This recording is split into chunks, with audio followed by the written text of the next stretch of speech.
What's up guys, my name is Petey from Charlie Intel. So today Activision and Infinity Ward announced the official dates and times for the Infinite Warfare beta on both the Xbox One and PlayStation 4. Sadly, those of you on the PC do not get access to the beta this time around, but if you're on a console, you'll have 2 whole weekends to play the Infinite Warfare beta on both the PlayStation 4 and Xbox One. Now, if you have an Xbox One, sadly, you only get access for 1 weekend, whereas those of you on the PlayStation 4 get access for 2 weekends, which is pretty good, and of course that makes sense because PlayStation 4 has the partnership with Activision and Call of Duty as a whole. So for those of you on the PlayStation 4, you can start playing the Infinite Warfare beta first as of October 14th, starting at 10 AM Pacific time or 6 PM for those of you in the UK, and that'll go on until October 17th at 10 AM Pacific time or 6 PM in the UK. Then on the second weekend, which starts on October 21st, both PlayStation 4 and Xbox One players can play the Infinite Warfare beta, and that starts again on October 21st at 10 AM Pacific time or 6 PM UK time, and will end on October 24th at 10 AM Pacific time or 6 PM UK time. So essentially, you'll be able to play the Infinite Warfare beta from Friday until Monday on whichever weekend you decide to play or can play, depending on the console you own and all that kind of stuff as well. Now, in terms of what we can use and see in this particular beta, they haven't announced any of that just yet, but they did confirm they'll announce it just before the beta is ready to drop on the PlayStation 4. So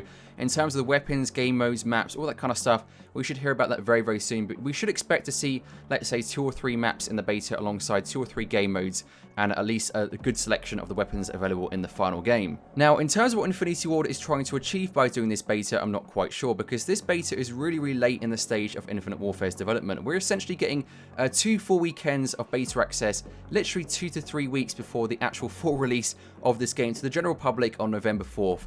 So I have no idea what they can actually do between those 2 or 3 weeks in terms of making meaningful changes and adjustments to the game, unless of course it's more of a back-end server test and they're making some big changes to the way the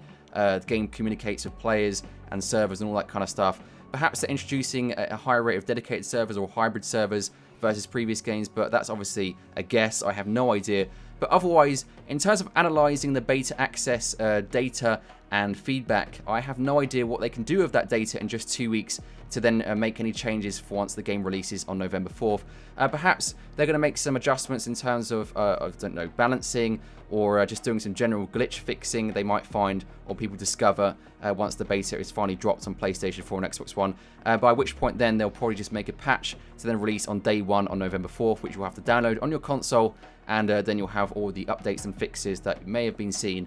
when the game was obviously in beta stage or in development stage. So what exactly we'll see in terms of changes between the beta and the full game, of course, will be evident, but given the fact, of course, the beta is normally a much older build. But in terms of balancing and all that kind of stuff, it may take a little longer for them to make the changes because, again, this beta is quite late, so perhaps this beta is more of a demo as opposed to a beta, but I might be wrong. Anyway, to conclude, those of you on the PlayStation 4 get 6 full days of beta access, and those of you on the Xbox One get 3 full days of beta access. And of course, that will begin as of October 14th, and then for those of you on the Xbox One, that will begin as of October 21st. Anyway guys, if you found this video helpful, be sure to leave a like and let me know what you think about all this in the comment section below, and make sure you subscribe for further Charlie Intel content every 1 or 2 days on this channel. Of course, we'll be bringing you the latest news when we find it, and of course have exclusive gameplay for you of Modern Warfare Remastered and Infinite Warfare in the next couple of weeks. Anyway guys, thanks for watching and see you on the next one.